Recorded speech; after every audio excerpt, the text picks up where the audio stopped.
libre acceso por su fidelidad. Libre acceso. En el 2015, en el año 2015, mi esposa y yo, luego de un año y pico de casados, tomamos la decisión de mudarnos a la ciudad de Nueva York. Y allí trabajé en una firma de ley que brinda, ¿verdad? Se dedica a brindar servicios completos de ley digamos, a la industria del real estate, de bienes raíces, ¿verdad? Y pertenecer a dicha firma, Bora Goldstein, el nombre es más largo, son 4 o 5 apellidos judíos, ¿verdad? Que son un poco difícil de pronunciar. Bora Goldstein, Altshuler, Nahins and Goidels, PC Professionals Company. Trabajar con ellos me dio ciertos beneficios que facilitaban el trabajo que yo hacía. Me dio cierto acceso trabajar con la firma que de otra manera no hubiese tenido en cuanto al trabajo que tenía que hacer en corte. ¿Cuántos han trabajado en alguna firma de ley? ¿Habrá algún abogado o alguien que haya trabajado en paralegal o un secretario? Nadie, ok. La realidad es que trabajar en una firma de ley es un poco retante. Es un poco retante porque es bien demandante el trabajo en una firma de ley. Y en una cultura, en una ciudad como Nueva York, que no se detiene y que el hambre por crecer, por avanzar, es insaciable, hermano. La realidad es que se espera mucho de todo el que trabaja en una firma, y más en una firma de renombre, de esa magnitud, ¿verdad? En la industria de real estate, que litiga, ¿verdad? En la corte civil de Manhattan, es bastante fuerte y sin menospreciar, obviamente, la profesión de la abogacía. La realidad es que se vuelve más retante cuando los abogados son un poco con pecho inflado. Sí, son medios prepotentes algunos. Es fuerte. Y cuando te toca ir por primera vez a la corte y presentarte ante un juez, y tú estás más perdido que un juez visco y no sabes qué hacer, es un poco intimidante, ¿verdad? Ver un juez en la banca con su toga, saber y conocer de su autoridad. Realmente fue un poco retante. Pero trabajar en esta firma en particular y realizar el trabajo que en parte tuvo que realizar por algunos años en ella como secretario de la corte, el nombre Bora Goldstein significaba algo para el estado de Nueva York, o más bien dicho, para el sistema unificado de la corte de la ciudad de Nueva York. Me dio cierto acceso que de otra manera yo no hubiese podido tener. Me daba acceso a ciertos oficiales de la corte que de otra manera no hubiese podido tener.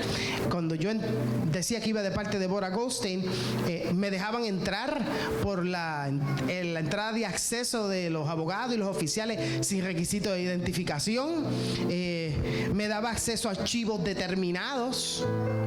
Me daba acceso a la banca de los jueces, inclusive en momentos determinados, para ir a buscar una orden firmada por un juez de manera expedito. ¿Ok? Ir en nombre de Bora Goldstein me daba cierto acceso que de otra manera no hubiese tenido. Conocí personas que trabajaban con otras firmas que no tenían el acceso que yo tenía, en parte, y conocí muchas personas que iban y son civiles, normales, personas que no trabajan en ningún lado, que simplemente van porque los citaron para un caso y obviamente no tienen la facilidad de movimiento que uno podía tener. Y todo esto sin ni siquiera yo tener los méritos. Porque la realidad es que no soy graduado de una facultad de leyes, no tengo entrenamiento formal paralegal,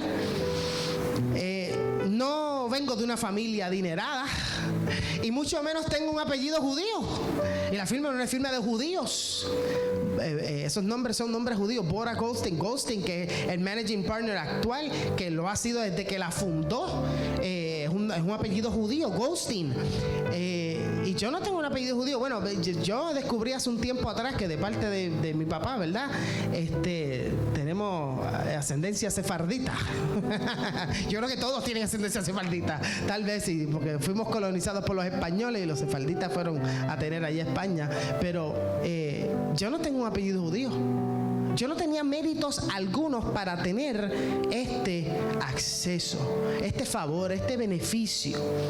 Yo era un simple carolinense en la gran ciudad de Nueva York, haciendo mi trabajo, punto y se acabó. Pero el nombre Bora Goldstein significaba algo para el sistema unificado de la corte del estado de la ciudad de Nueva York o del estado de Nueva York. Y yo creo que algo así es lo que tal vez el escritor a los hebreos nos está queriendo decir. Que dicho sea de paso, a mí me gusta el libro porque desde el comienzo podemos ver cómo él plantea el fundamento teológico que dirige la narrativa del mismo. Su objetivo es proclamar la universal supremacía de Jesucristo, el Verbo de Dios encarnado y expresado a la realidad inmediata del ser humano. Él comienza diciendo en Hebreos capítulo 1, versículos 1 al 4, escuche estos versos, son extraordinarios. Dios, habiendo hablado muchas veces y de muchas maneras en otros tiempos a los padres por los profetas, en los postreros días nos ha hablado por medio del Hijo, a quien constituyó heredero de todo y por quien asimismo hizo el universo, y el cual, siendo el resplandor de su gloria y la imagen misma de su sustancia, y quien sustenta todas las cosas con la palabra de su poder, habiendo efectuado la purificación de nuestros pecados por medio de sí mismo, se sentó a la diestra de la majestad de las alturas, hecho tanto superior a los ángeles cuanto heredó más excelente nombre que ellos. Y en los versos que nosotros tomamos como base, el escritor a los hebreos nos declara que aquello que por mucho tiempo fue prohibido, lo que no era posible y podía significar inclusive muerte, aquello que provocaba incertidumbre y hasta miedo, ahora era una realidad. Ahora no solo era posible, sino que también era la única manera de vivir en relación con Dios. Ahora tendríamos acceso a la misma presencia del Todopoderoso, y todo por causa de un solo nombre, el maravilloso nombre de Jesús nuestro Salvador. Ahora la oportunidad y el privilegio de poder disfrutar la presencia del Eterno sin miedo a perecer era de todos, no de uno, gracias al nuevo pacto de gracia efectuado en Jesús nuestro Salvador. Ahora nosotros podemos disfrutar de una relación personal e íntima con Dios. Y en nuestra relación con Dios, hermano, ni los títulos, ni el apellido, ni nuestro bolsillo, ni la denominación, ni nuestra tradición religiosa, ni nuestras buenas obras significan algo para Dios. De la única manera que podemos tener acceso libre al trono de la gracia de Dios es mediante su Hijo, es mediante el nombre de Jesús. Así que para el escritor de los hebreos, la comprensión del sacrificio del Cordero y los beneficios que nos provoca vienen a ser parte central de su objetivo cuando escribe esta carta. Por eso el paralelo que hace entre, y más bien no solo el paralelo, la distinción entre el antiguo y nuevo pacto que él hace en el libro. Ahora, para nosotros poder disfrutar del acceso y los beneficios que nos otorga su nombre, tenemos que observar, tenemos que entender y tenemos que seguir el consejo bíblico, porque definitivamente el nombre de Jesús significa demasiado para el escritor y debe significar mucho también para nosotros. Y yo quiero observar varias cosas en los textos que hemos leído, y espero en Dios me permita comunicar lo que Él quiere hablarles. Lo primero es que podemos tener la confianza. El nombre de Jesús significa confianza para entrar al lugar santísimo. Así que, hermanos, teniendo libertad, dice el escritor en el verso 19, para entrar en el lugar santísimo por la sangre de Jesucristo. Me gusta cómo lo dice la versión en inglés. La versión en inglés dice: therefore, brothers and sisters, having boldness. Alguien repita después de mí: boldness. Dígalo: boldness. Ya es bilingüe. Ya habló inglés. Boldness. La palabra boldness tiene que ver con valentía, con una confianza extrema. Y es lo que está diciendo el escritor, teniendo esta confianza extrema para libremente accesar la presencia de Dios. ¡Qué extraordinario! Y no se trata de que una sola persona al año ya entra, como hacía el sumo sacerdote en el Yom Kippur, que podía entrar el día de la expiación al lugar santísimo donde estaba el arca del pacto, a donde reposaba la nube, la gloria de Dios se manifestaba. Ya no es él. Ahora todos podemos experimentar la presencia del Altísimo en nuestra vida. Ahora todos tenemos libre acceso a la gloria de Dios en Jesús. Y esto es importante, mis amados, porque cuando Cristo fue crucificado, dice la Escritura que el velo del templo se rasgó de arriba abajo en dos. El velo siempre se había interpuesto entre Dios y el hombre. De hecho, era un mecanismo de preservación para el hombre. ¿Sabía usted? El velo estaba allí como un mecanismo de protección para el ser humano, porque el hombre pecador no podía entrar a la presencia de Dios y permanecer vivo. Porque fallamos, porque pecamos, y el pecado nos había separado de Dios y de su santidad. Y esto es interesante porque el tema del pecado y la santidad, el tema de entre lo bueno y lo malo, culturalmente hablando, como que ya no se quiere ni considerar. Es más, ha pasado a ser irrelevante en muchos círculos, hermanos. No se quiere reconocer esto, pero la comprensión del mismo es necesario y es mucho más importante de lo que nosotros realizamos. La gente inclusive pudiera pensar, como les acabo de mencionar, que pudiera ser irrelevante hablar de estos temas, pero nuestra vida está más marcada por esta temática del pecado y la santidad, de lo bueno y lo malo, de lo que nosotros pensamos. Si nosotros analizamos nuestro contexto actual como sociedad a la luz de nuestro conocimiento histórico reciente, ¿verdad? De la historia reciente, nosotros nos podemos dar cuenta que hay que hablarlo, hay que hablar de esto. Mira, les voy a compartir un dato. Antes de la Segunda Guerra Mundial, la sociología estadounidense había abandonado la idea de lo bueno y lo malo en la cultura. En otras palabras, estaba queriendo decir que era relativo, ¿verdad? Que la sugerencia era a no apreciar o menospreciar una cultura u otra por sus diferencias de estándares morales con la nuestra. Eso es esencialmente lo que estaba diciendo. Todas las culturas son idénticas, son iguales, son lo mismo, sin importar lo que haga la gente, sin importar cómo se manifieste. Cultura por cultura significa lo mismo. Eso es lo que la sociología estadounidense estaba queriendo decir. Y esto fue básicamente el resultado o el efecto de la secularización. Ahora, esta idea de que la cultura es igualmente normal, es igual, toda cultura igualmente buena, fue retada con el levantamiento de Hitler. ¿Cuántos recuerdan? Hitler y Nazi Germany, ¿verdad? Cuando Hitler se levanta, comenzó a presentar un reto a esta idea. Y la razón son obvias, obviamente. Una, porque Hitler fue malo de verdad. Era el mal personificado. Pero dos, por el hecho de que ideológicamente el intelectualismo estadounidense no tenía motivos para ir en contra de Hitler. Si toda cultura es igualmente buena, si toda cultura da lo mismo, porque todo es relativo, entonces ¿por qué yo me tengo que meter en el patio ajeno? ¿Por qué yo me tengo que levantar en contra de ese mal que no me toca? Pero como lo que hizo fue grave, todos conocemos, ¿verdad? El desenlace de la Segunda Guerra Mundial y demás, y lo que pasó con Hitler y el nazismo.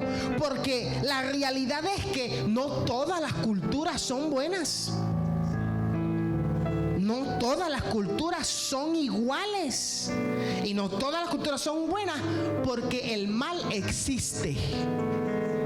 El mal es real y se origina en el pecado que el hombre comete contra sí mismo y contra Dios. El ser humano no solo pecó en Génesis capítulo 3, cuando desobedece la orden divina allá en el huerto del Edén. El ser humano también decidió efectuar maldad. Se volvió malévolo. Eso es lo que dice Génesis 6:5, que las inclinaciones del corazón del hombre iban de continuo hacia el mal. No lo digo yo, lo dice la Biblia. Incurrir en pecado y en maldad nos aleja del diseño divino en cuanto a su propósito de nosotros reflejarlo a Él. Y si alguno pudiera tener alguna referencia entre la diferencia de pecado y maldad, podría ser sencillo. Pecado es todo aquello que podemos, digamos, hacer, ¿verdad?, que destruye la imagen de Dios en mí. Todo aquello que yo pueda hacer que destruye la imagen de Dios en mí. Pero cuando hablamos de maldad, hablamos de todo aquello que yo puedo hacer que destruye la imagen de Dios en otro. Porque la maldad encierra así una intención de hacer daño. Y todos somos capaces de hacer daño. Todos. De hecho, eso fue el problema que vino a resolver Jesús en la cruz del Calvario. Él resumió la ley y los profetas, los 613 mandamientos, estatutos y preceptos en dos: amas a Dios y a tu prójimo como a ti mismo. Punto. Se acabó. El amor es el antídoto al daño, al mal, a la maldad, al pecado, porque el pecado no está externo a nosotros, no se regula con leyes. Con el pecado se lidia internamente, permitiendo que Dios haga su obra en uno, aceptando nuestra condición y respondiendo al llamado de Dios para remediarla. Por lo cual, Dios determinó que no solo era necesaria la ley, sino que también existiera esta barrera, ¿verdad?, que servía como protección en medio de los actos de adoración de Dios, del hombre a Dios en el tabernáculo. ¿Recuerdan el tabernáculo? Casualmente estamos estudiando esto en el instituto. El tabernáculo, el lugar santo y el lugar santísimo. Dios estableció que existiera esa barrera para proteger al hombre, porque el pecado y la santidad no mezclan. Ahora. El escritor a los hebreos nos está queriendo dejar saber cómo es que ahora esa barrera se quitó. ¿Cómo es que ahora ese velo ya no existe? ¿Cómo es que ahora no hay nada que se interponga entre Dios y tú? Ya no hay nada ni nadie capaz de detener una vida de relación íntima entre Dios y tú. Gracias a Jesús. Él está diciendo, gracias a la sangre del Salvador del mundo, ahora el velo fue quitado y tienes acceso a la presencia de Dios, que ya no implica muerte, ahora representa vida para ti. Ahora sin ella no puedes vivir. Ahora recibes todo el beneficio que viene de relacionarte con Él a través de Cristo, porque Él es el camino nuevo y vivo que Dios abrió. Dios, el mismo Jesús declaró: yo soy el camino, yo soy la verdad y yo soy la vida.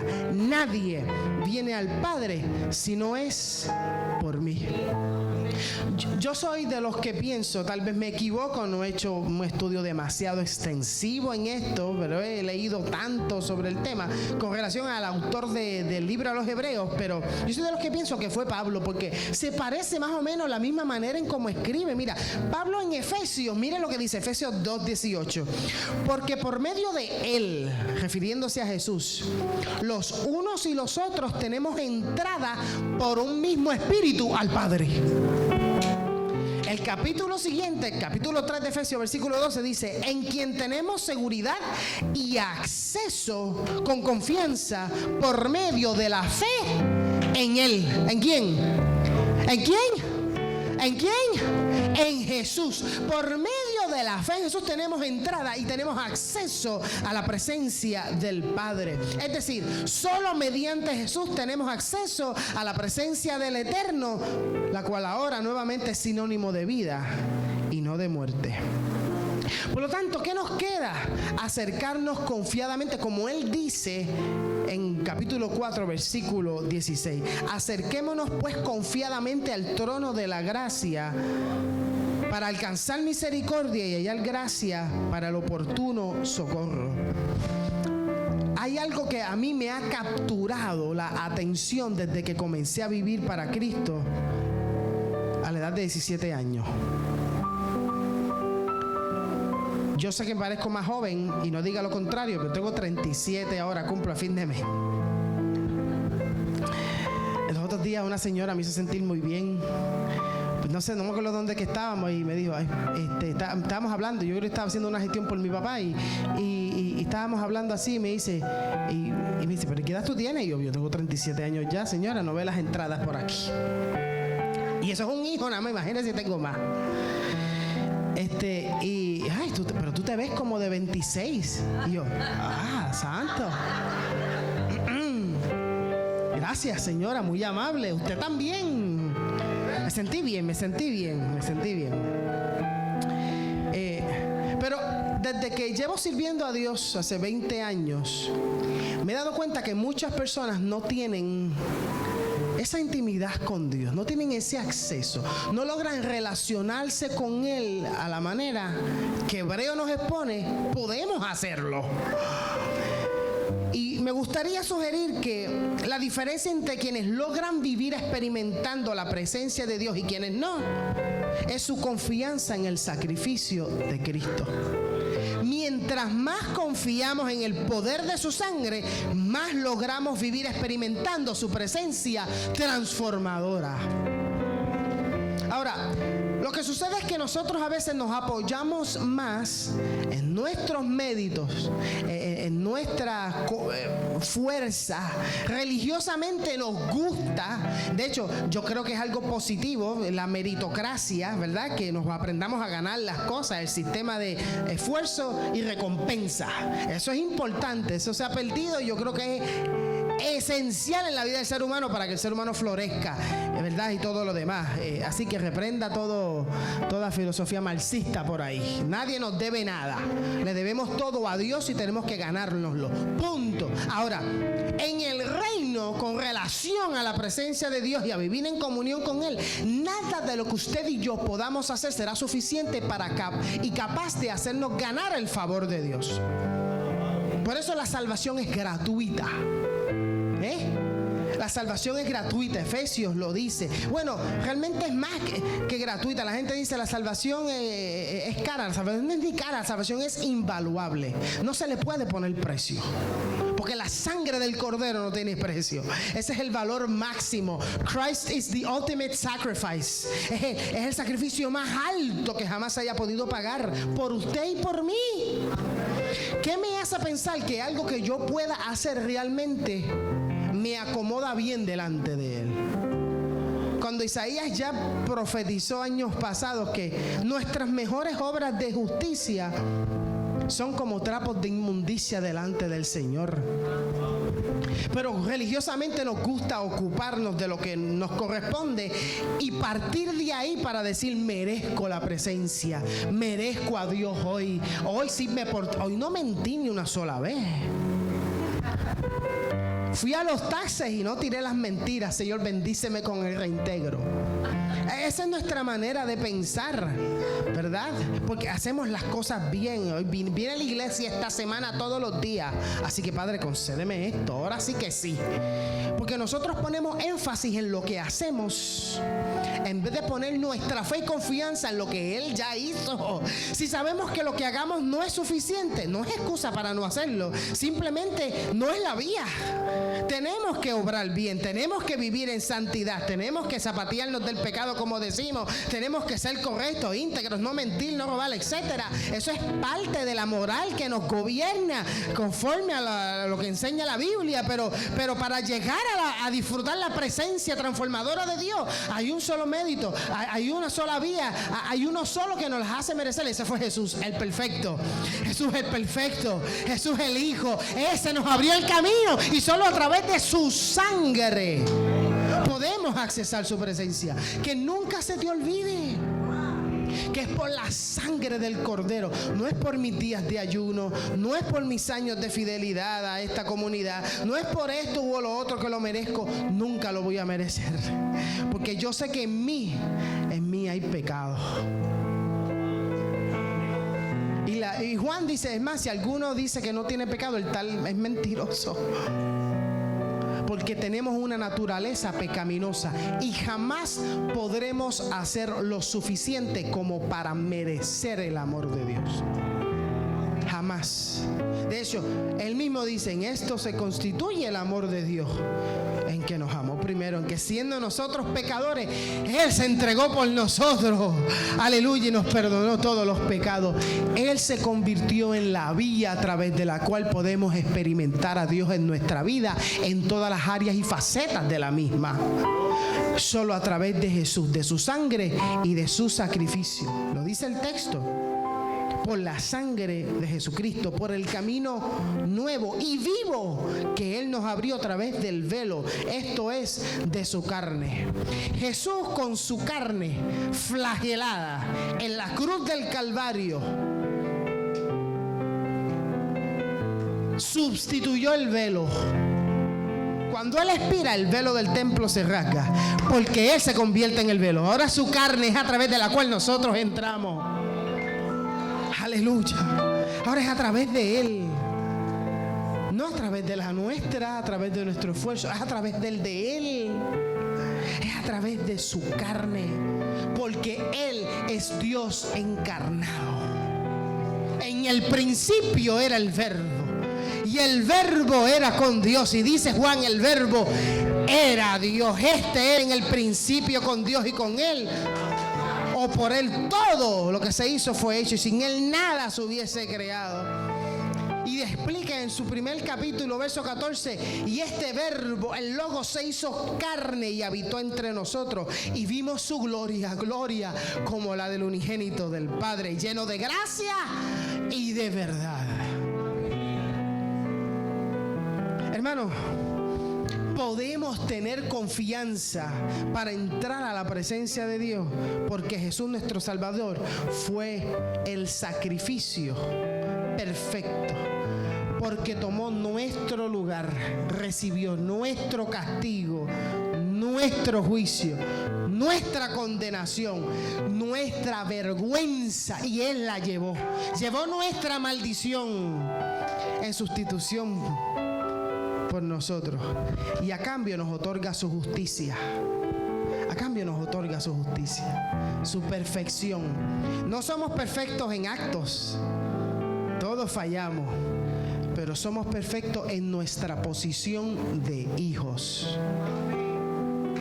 Eso es difícil de a veces comprender, que por más que yo flaquee, por más débil que yo sea, me encanta el verso de Isaías, habrá camino, calzada, y se irá llamado camino de santidad, y el que anduviese por este camino, dice Isaías, por torpe que sea, no se extraviará.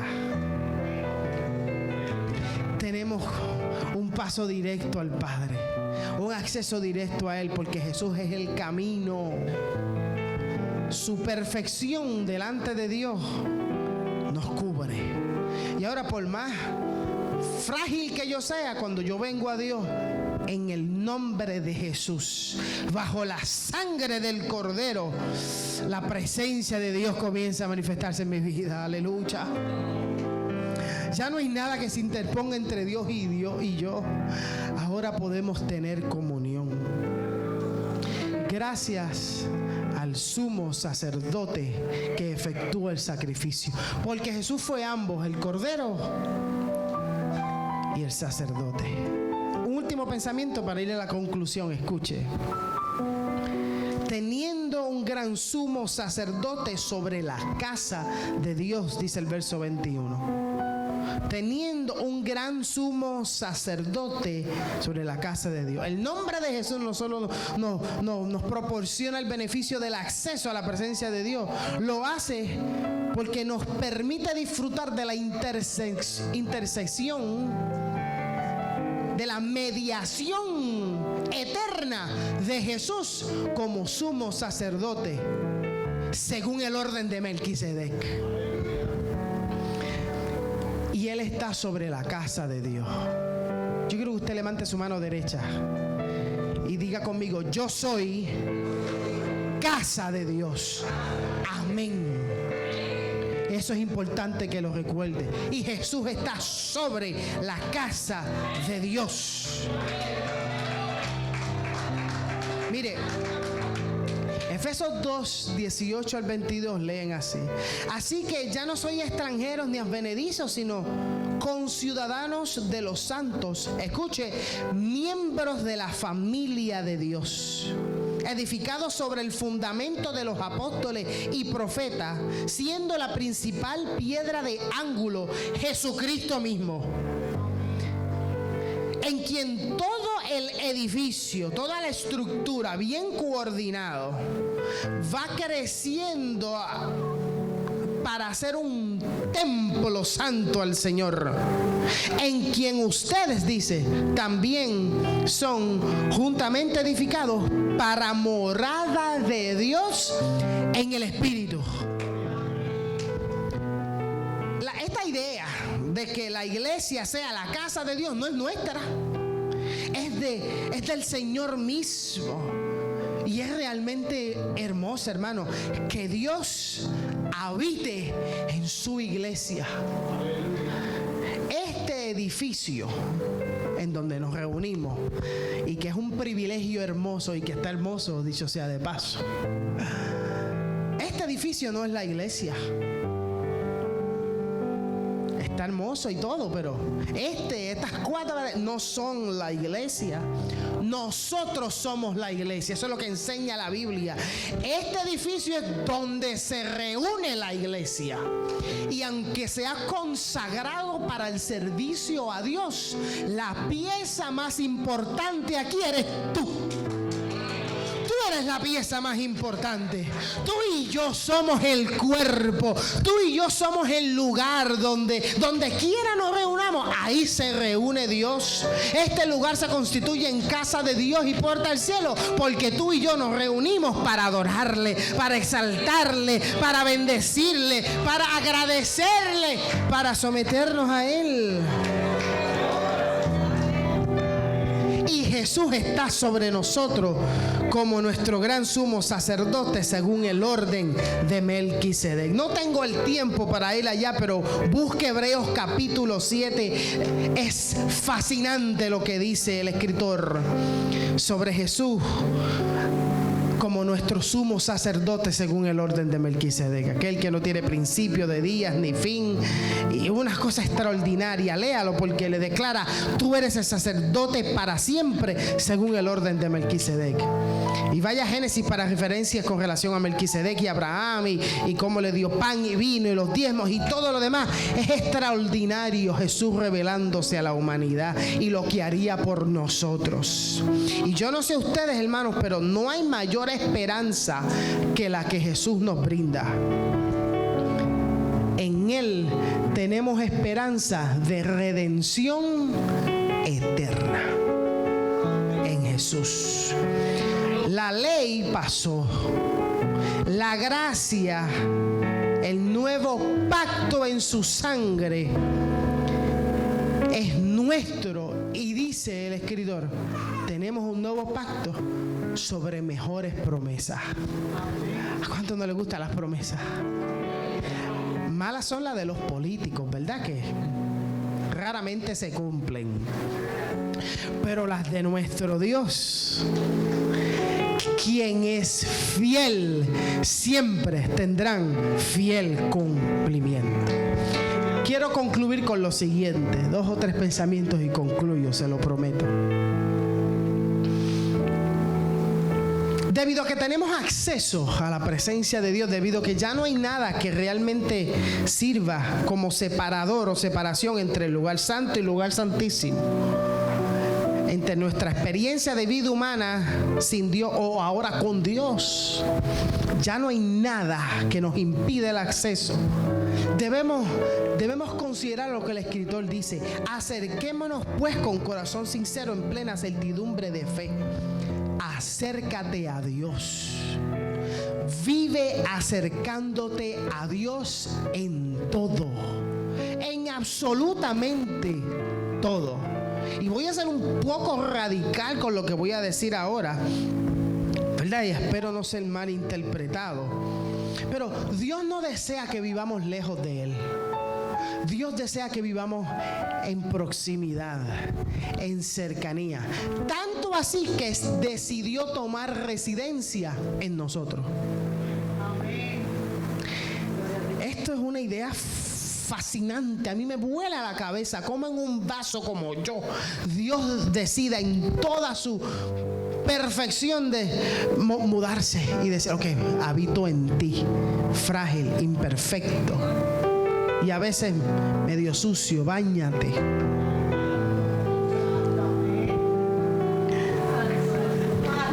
Cepíllate la boca para orar por lo menos. Que Dios decida tomar residencia en nosotros. Que el eterno, el inmortal, decida cohabitar en medio de los pasajeros, de lo finito, de lo desagradable. Y que Cristo haya pagado tal precio como para que yo decida: no, prefiero vivir alejado. Y lo que voy a decir que es radical es lo siguiente: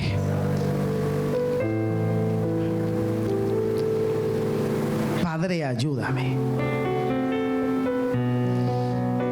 Isaías dice que el pecado hizo división entre Dios y nosotros, nos separó de Dios y su santidad. Pero el pecado ya no es problema para Dios, porque Él remedió con el pecado en la cruz del Calvario. El problema somos nosotros y a veces nuestro orgullo, que a veces pensamos o tenemos este concepto de antiguo testamentario de que si nos acercamos a Dios porque fallamos en una u otra cosa, tal vez morimos. Cuando todo lo que les he querido probar es que sin su presencia no podemos realmente vivir. Por lo cual, si hemos fallado, tenemos acceso a Dios, podemos venir en arrepentimiento y confiadamente acercarnos a su presencia para ya no estar más distanciados, sino para vivir en armonía, en comunión el uno con el otro. El problema no es nuestro pecado, es nuestra actitud de corazón, que a veces no es limpia. Él dice: acércate, pero acércate con una actitud de corazón sincero, limpio, en plena certidumbre de fe. Confía en lo que Dios hizo. Deja de confiar en lo que tú has hecho. El escritor está intentando de ayudar a los nuevos convertidos a Cristo a no seguir saliendo del cristianismo de vuelta al éxodo, porque eso pasaba, eso es lo que estaba pasando. Por eso me recuerda tanto a Pablo, porque Pablo en Gálatas hace prácticamente lo mismo. Le dice: ustedes tienen gente judaizante dentro de ustedes, y yo les quiero hacer una pregunta. Les quiero hacer una sola pregunta. ¿Ustedes recibieron la salvación por la ley o por haber creído en Jesucristo, en la justificación, que es por la fe en su nombre? La salvación la recibieron por Jesús, ¿verdad que sí? De igual manera el Espíritu de gracia, el Espíritu, las obras que hacen ustedes, los milagros y las señales y los prodigios, ¿es porque ustedes guardan la ley? De ninguna manera. Es por la misma gracia que recibieron la salvación. La experiencia de la presencia de Dios en nuestra vida no es causa de nuestra perfección moral, porque nunca la hemos alcanzado ni la alcanzaremos aquí. Es por causa de la perfección del sacrificio del Cordero.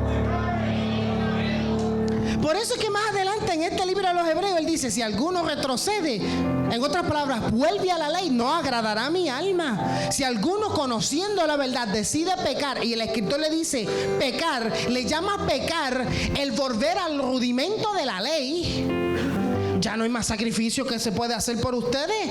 Porque es que el sacerdote nos va a ofrecer una vez más. El único sacrificio que funcionó es el de Jesús. Y es el único que funcionará por la eternidad. Por ende, sigue ahí, mantén firme sin fluctuar la profesión de tu fe y de tu esperanza. El verso 23 lo dice: mantengan firme sin vacilar la profesión de vuestra fe, porque fiel es el que prometió.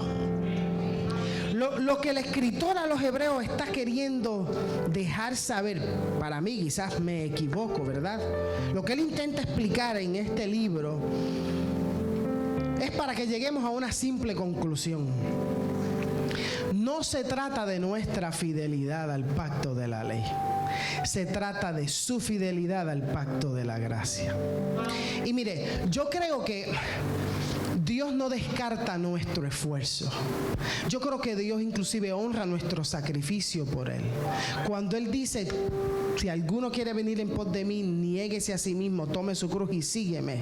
Cuando aquel que entiende que seguir a Jesús requiere la negación de nuestro deseo, de nuestra voluntad, de nuestros placeres, por seguir la suya, por seguir su plan, que se requiere dejar muchas cosas atrás. Yo creo que Dios considera eso. Yo no creo que Dios ha pasado por alto y jamás pasará por alto el esfuerzo de cada uno de ustedes en los 51 años de historia de esta iglesia. Jamás. Yo creo que Dios lo ha honrado, porque todavía tienen pastor y tienen un buen pastor, y Dios sigue haciendo su iglesia florecer. Eso es recompensa de Dios. La salud, los beneficios económicos que Dios es muy bueno. Pero no se trata de nuestra fidelidad a Él. Si algo Dios nos quiere dejar saber y entender con claridad, es que todo se trata de su fidelidad. De que Él ha sido fiel y siempre será fiel a su palabra. No vivas más lejos de Dios.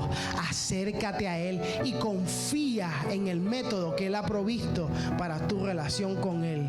El único nombre que jamás podrá darte acceso a su gloria eterna, el nombre de Jesús. ¿Cuántos reciben esta palabra? Bien, póngase sobre sus pies un instante.